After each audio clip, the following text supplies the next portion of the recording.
ஜெனட்டிக்கான ஒரு நோய், மரபணு ப்ராப்ளம் இருக்கிற ஒரு நோய்.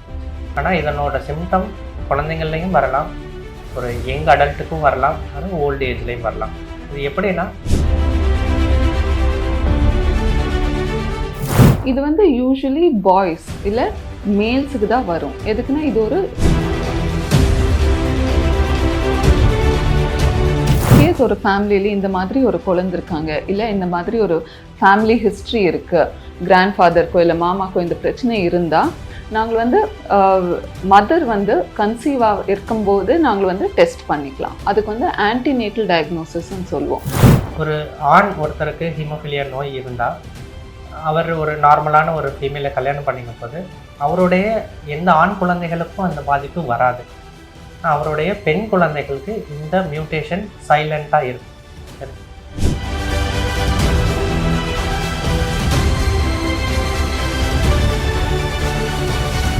வணக்கம், என் பேர் டாக்டர் லியோ பிரின்ஸ் மதன். நான் ஒரு கிளினிக்கல் ஹெமட்டோ ஆன்காலஜிஸ்ட். நான் டாக்டர் சசி ரஞ்சினி. நான் வந்து பீடியாட்ரிக் ஹெமட்டாலஜிஸ்ட் ஆன்காலஜிஸ்ட். அப்படின்னா சின்ன குழந்தைக்கு வர ரத்த நோய் ஸ்பெஷலிஸ்ட். இங்கே பிஎஸ்டி ஹாஸ்பிட்டலே வேலை செய்கிறேன்.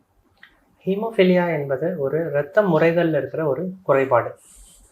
நார்மலாக நமக்கு ஒரு அடிப்படுதுன்னா பிளட் லீக் ஆகாமல் இருக்கிறதுக்கு, உடம்புல இருந்து பிளட் லாஸ் ஆகாமல் இருக்கிறதுக்கு தெர் ஆர் கிளாட்டிங் ப்ரோட்டீன்ஸ், அந்த ப்ளீடிங்கை கண்ட்ரோல் பண்ணுறதுக்கு. அந்த ப்ரோட்டீன்ஸ் டெஃபிஷியன்சி இருக்கிறதுனால ஒருத்தருக்கு அடிப்படும் பொழுது அந்த ப்ளீடிங் நிற்காமல் போய்கிட்டே இருக்கலாம். ரொம்ப சிவியர் டெஃபிஷியன்சி இருக்கும் பொழுது அவங்களுக்கு அடியே படாமல் கூட ப்ளீடிங் வரலாம். இந்த மாதிரியான ஒரு வியாதி தான் ஹீமோஃபிலியா அப்படிங்கிறது. இப்போ பார்த்தீங்கன்னா இந்த நோய் வந்து சின்ன குழந்தைக்கு அஃபெக்ட் பண்ணலாம், இல்லை பெரியவங்களுக்கு அஃபெக்ட் பண்ணலாம். இது வந்து யூஸ்வலி பாய்ஸ் இல்லை மேல்ஸுக்கு தான் வரும். எதுக்குன்னா இது ஒரு இன்ஹெரிட்டட் ஜெனட்டிக்காக வர நோய். ஸோ ஃபேமிலியில் ஏதாச்சும் ஒரு ஹிஸ்ட்ரி இருக்கும். யூஸ்வலி இந்த ஹிஸ்ட்ரி வந்து மேல் மெம்பர்ஸுக்கு மட்டும்தான் இருக்கும். ஸோ அவங்களோட குழந்தைக்கு இன்ஹெரிட்டடாக ஜெனட்டிக்காக வர நோய் இது. சின்ன குழந்தைலேருந்தே அவங்களுக்கு வந்து பிரச்சனை இருக்கலாம். ரொம்ப சிவியராக இருந்துச்சுன்னா ஒரு 1 year அவங்களுக்கு நடக்கிறதுக்கு ஆரம்பிப்பாங்கல்ல, அப்போவே வந்து அவங்களுக்கு சிம்டம்ஸ் வரலாம். இந்த முட்டிக்குள்ளே ப்ளீடிங் இருக்கலாம், முட்டி வலி வரலாம். ஸோ அது வந்து சின்ன குழந்தைங்க வரலாம். இல்லைன்னா மைல்டு, ரொம்ப அணுக்கள் கம்மி இல்லை, மைல்டாக இருக்குன்னா அது வந்து அடல்ட்டில் தான் சிம்டம்ஸ் வரும். இப்போ மேடம் சொன்னது மாதிரி இது வந்து ஜெனட்டிக்கான ஒரு நோய், மரபணு ப்ராப்ளம் இருக்கிற ஒரு நோய். ஆனால் இதனோட சிம்டம் குழந்தைங்கள்லையும் வரலாம், ஒரு யங் அடல்ட்டுக்கும் வரலாம், அது ஓல்டு ஏஜ்லேயும் வரலாம். இது எப்படின்னா, ரொம்ப சிவியர், ரொம்ப அதிக அளவு குறைபாடு இருக்கிறவங்களுக்கு குழந்தைங்கள்லேருந்தே இந்த சிம்டம் தெரிய ஆரம்பிச்சிடும். குழந்தைங்க முதல்ல நடக்க ஆரம்பிக்கும் பொழுது, முதல்ல தவழும் பொழுது முட்டியில் வீக்கமாக வரலாம், இல்லை அவங்களுக்கு கம்மில் இருந்து ப்ளீடிங் வரலாம், வாயிலிருந்து ப்ளீடிங், நோஸில் இருந்து ப்ளீடிங், இந்த மாதிரி வரலாம். தொடர்ந்து ரெக்கரண்ட் ப்ளீடிங் வந்துக்கிட்டே இருக்கும். அதனால் வெளியில் ப்ளீடிங் தெரியுதோ இல்லையோ முட்டி வீக்கங்கள் நிறையா இருக்கும். இந்த மாதிரி பிரச்சனைகளை ப்ளீடிங் பிரச்சனைன்னு அணுகாமல் அது முட்டி ப்ராப்ளம் அப்படின்னு அணுகிறது வந்து அதனால டிலேடு டயக்னோசிஸ் வரலாம். சரிங்களா? இந்த மாதிரி குழந்தைங்களுக்கு அடிப்படுது, ஒரு சைக்கிள்லேருந்து கீழே விழுறாங்க, விளையாடும் போது கீழே விழுறாங்கன்னா தலைக்கு உள்ள ப்ளீடிங் வர்றதுக்கான வாய்ப்பு உண்டு. அதெல்லாம் லைஃப் த்ரெட்டனிங் ப்ராப்ளமாக இருக்கலாம். இது ஒரு ஜெனட்டிக் டிசீஸுங்கிறதுனால ஜென்ரலி ஒரு ஃபேமிலி ஹிஸ்ட்ரி இருக்கும். அதாவது தாத்தா மாமா யாராவது ஒருத்தருக்கு வந்து அஃபெக்டட் இண்டிவிஜுவலாக இருப்பாங்க. இது எக்ஸ் லிங்க்டு ரெசசிவ் டிசார்டர், அதாவது ஃபீமேலுக்கு 2 எக்ஸ் குரோமோசோமில் ஒரு எக்ஸ் குரோமோசோமில் ப்ராப்ளம் இருக்கும்போது அவங்களுக்கு எந்த சிம்டமே வராது. ஆனால் அவங்களோட சில்ட்ரன், அவங்களோட குழந்தைங்களுக்கு மேல் சில்ட்ரன் அஃபெக்ட் ஆகலாம். So grandfather, maternal uncle, அதுக்கப்புறம் குழந்தைங்க, மேல் குழந்தைங்க, இவங்களுக்குலாம் அஃபெக்ட் இருக்கலாம்.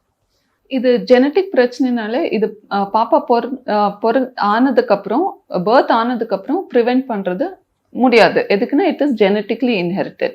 பிறக்கும் போதே இந்த பிரச்சனை இருக்கும். ஸோ அது வந்து ப்ரிவெண்ட் பண்ண முடியாது.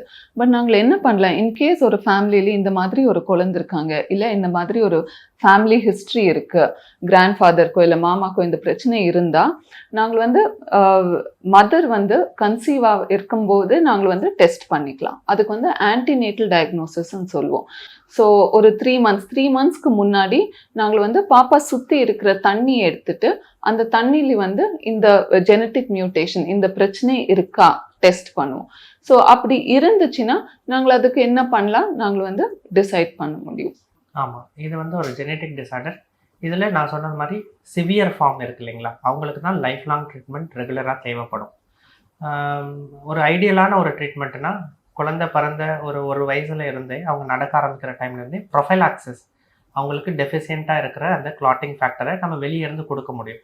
ஒரு வாரத்துக்கு 2 தடவை 3 தடவை இந்த மாதிரி கொடுக்கலாம். இப்படி கொடுக்கும்பொழுது அவங்களுக்கு ப்ளீடிங்கே வராமல் நம்மளால் தடுக்க முடியும். இது வந்து ஒரு ஸ்டாண்டர்ட் ஆஃப் கேர் ட்ரீட்மெண்ட். ஆனால் அந்த ட்ரீட்மெண்ட்டை தவிர என்னைக்காவது அவங்களுக்கு அன்எக்ஸ்பெக்டடாக ஒரு ப்ளீடிங் இருக்குது அப்படின்னா அந்த டைமில் ஃபேக்டர் கொடுக்குறது ஆன் டிமாண்ட், அந்த மாதிரி தேவை இருக்கிறப்ப மட்டும் ஃபேக்டர் கொடுக்கறது வருது. வேறு ஏதாவது ஒரு காரணங்களுக்காக அவங்களுக்கு ஏதாவது ஒரு சர்ஜரி தேவைப்படுது, இந்த மாதிரி ஏதாவது ஒரு மெடிக்கல் எமர்ஜென்சி இருக்குது அப்படிங்கிற சமயத்தில் ஃபேக்டர் கொடுக்கறது. ஸோ இந்த வந்து கிளாட்டிங் ஃபேக்டராக கொடுக்கலாம். கிளாட்டிங் ஃபேக்டர் அவைலபிள் இல்லாமல் பிளாஸ்மா, பிளட்லேருந்து எடுக்கிற பிளாஸ்மாவாக கொடுக்கலாம்.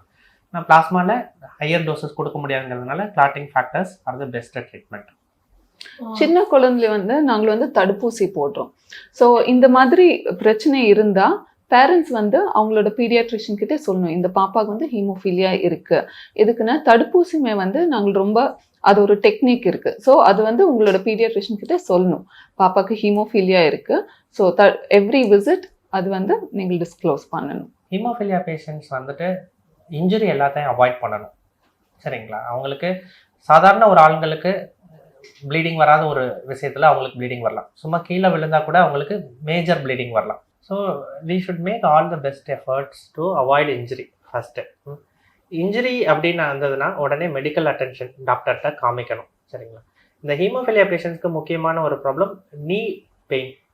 திரும்ப திரும்ப நீ ஜாயிண்ட்டுக்குள்ளே ப்ளீடிங் ஆகிறதுனால அது நீ ஸ்வெல்லிங்காக மாறலாம், போக போக அது நீ வந்து எலும்புகளை அரிச்சிடலாம். ஹீமோஃபீலியா பேஷண்ட்ஸ்க்கு இந்த ஃபேக்டர் 8 டெஃபிஷியன்சி தவிர உடம்புல வேறு எந்த குறைபாடுகளும் கிடையாது. அதனால் ஒருவேளை அவங்களுக்கு ஏதாவது லைஃப் த்ரெட்டனிங் ப்ளீடிங் இருந்தால் மட்டும்தான் அது அவங்க லைஃப் அஃபெக்ட் பண்ணலாமோ தவிர அவங்களுக்கு வேறு எந்த ரீசன்னாலையும் வாழ்நாள் குறையக்கூடாது. ஸோ இது வந்து 2 விஷயங்கள்.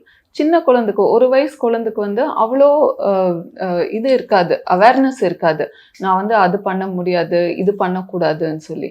ஸோ அந்த ஏஜ்லேயே வந்து நாங்கள் பேரண்ட்ஸுக்கு தான் நாங்கள் வந்து நிறைய கவுன்சிலிங் கொடுக்கணும். எதுக்குன்னா மீதி குழந்தை வந்து நல்லா ஓடி விளையாடுறாங்க, ஆனால் எங்களோட குழந்தை அப்படி நாங்கள் வந்து ரெஸ்ட்ரிக்ட் பண்ணுறோம். ஸோ அந்த ஏஜ்லேயே வந்து பேரண்ட்ஸுக்கு தான் நிறைய சப்போர்ட் வேணும். ஸோ இந்த ஹீமோஃபீலியா சொசைட்டி இருக்குது, ஹீமோஃபீலியா சப்போர்ட் குரூப்ஸ் இருக்குது. அப்போ வந்து நாங்கள் வேறு குழந்தை ஓகே வேறு ஹீமோஃபீலியா குழந்தை நல்லா வந்து படிக்கிறாங்க, எதுவுமே லைஃப்பில் எதுவுமே பெரிய பிரச்சனை இல்லை, அப்படி ஒரு பார்க்கும்போது அவங்களுக்கு அது மேனேஜ் பண்ணுறதுக்கு ஈஸியாகும். போக போக இந்த கவுன்சிலிங், இந்த லைஃப் ஸ்டைல் மேனேஜ்மெண்ட் வந்து குழந்தைக்கும் வந்து சொல்லி கொடுக்கணும். எதுக்குன்னா ஒரு 10 years எப்போவுமே வந்து பேரண்ட்ஸ் பின்னாடி இருக்க முடியாது இல்லையா. ஸோ அவங்களுக்கும் வந்து இந்த எஜுகேஷன் சப்போர்ட் வந்து தேவைப்படும். நான் முன்னாடியே சொன்னது மாதிரி ஹீமோஃபீலியா பேஷண்ட்ஸ்க்கு அந்த ஃபேக்டர் டெஃபிஷியன்சி தவிர வேறு எந்த டெஃபிஷியன்சியும் இல்லை. அவங்க they can have marriage, they can have children, அதில் எந்த ப்ராப்ளமும் இல்லை. They can lead their normal life, அதுலேயும் எந்த ப்ராப்ளமும் இல்லை. ஒரு ஆண் ஒருத்தருக்கு ஹீமோஃபீலியா நோய் இருந்தால் அவர் ஒரு நார்மலான ஒரு ஃபீமேலை கல்யாணம் பண்ணிக்கும் போது அவருடைய எந்த ஆண் குழந்தைகளுக்கும் அந்த பாதிப்பு வராது. அவருடைய பெண் குழந்தைகளுக்கு இந்த மியூட்டேஷன் சைலண்ட்டாக இருக்கும். சரி, இந்த பெண் குழந்தைகள் அவங்களோட மேரேஜ் பண்ணும் பொழுது அவங்களோட குழந்தைகள் ஆண் குழந்தைகளுக்கு திரும்ப இதே வியாதி வெளியில் தெரியறது மாதிரி இருக்கும், சரிங்களா. அதனால தான் அந்த பெண் குழந்தைங்களுக்கு கேரியர் ஸ்க்ரீனிங் பண்ணும்போது நம்ம ஆன்டிநேட்டல் குழந்தை பிறக்கிறதுக்கு முன்னாடியே அதை நம்ம டயக்னோஸ் பண்ணும் பொழுது இந்த நோய் அடுத்த தலைமுறைகளுக்கு போகிறத நம்மளால் ப்ரிவென்ட் பண்ண முடியும். அட்வைஸ் வந்து அவங்க சார் சொன்ன மாதிரி காம்பேக்ட் ஸ்போர்ட் வந்து அவாய்ட் பண்ணணும். இப்போது கராட்டே, ஃபுட்பால், ஸோ அது எல்லாம் அவாய்ட் பண்ணணும். பட் மீதி ஸ்போர்ட்ஸ் வந்து ஸ்விம்மிங், ஒரு மைல்ட் மாட்ரேட் ஸ்விம்மிங் அந்த மாதிரி ஹெல்ப்ஃபுல்லாக இருக்கும். அப்புறம் ஒரு மெடிக்கல் ஐடென்டிட்டி கார்டுன்னு சொல்லுவோம். அப்படின்னா இந்த குழந்தைக்கு இல்லை இந்த அடல்ட்டுக்கு வந்து ஹீமோஃபீலியா ஏ இருக்குது, இன் கேஸ் ஆஃப் எமர்ஜென்சி என்னென்ன பண்ணணும். ஸோ அது ஒரு கார்டு எப்போவுமே வந்து அவங்கக்கிட்ட இருந்தால் அது யூஸ்ஃபுல்லாக இருக்கும். ஹீமோஃபீலியா இந்த காலத்தில் நிறைய ட்ரீட்மெண்ட் ஆப்ஷன்ஸ் இருக்குது. முக்கியமாக அது அடுத்த தலைமுறைக்கு போகாமல் நம்மளால் ப்ரிவென்ட் பண்ண முடியும். ஃபேமிலியில் யாருக்காவது ப்ளீடிங் டிஸார்டர் இருக்குன்னா அதை எவால்வேட் பண்ணுங்கள். யாராவது ஹீமோஃபீலியாங்கிற ப்ராப்ளம்னு நம்ம ஐடென்டிஃபை பண்ணுறோன்னா ஜெனட்டிக் டெஸ்டிங் பண்ணுறதுக்கு ரெடியாக இருங்க. we will all work together to make a life better for a hemophilia patient. Thank you. Thank you. Thank you.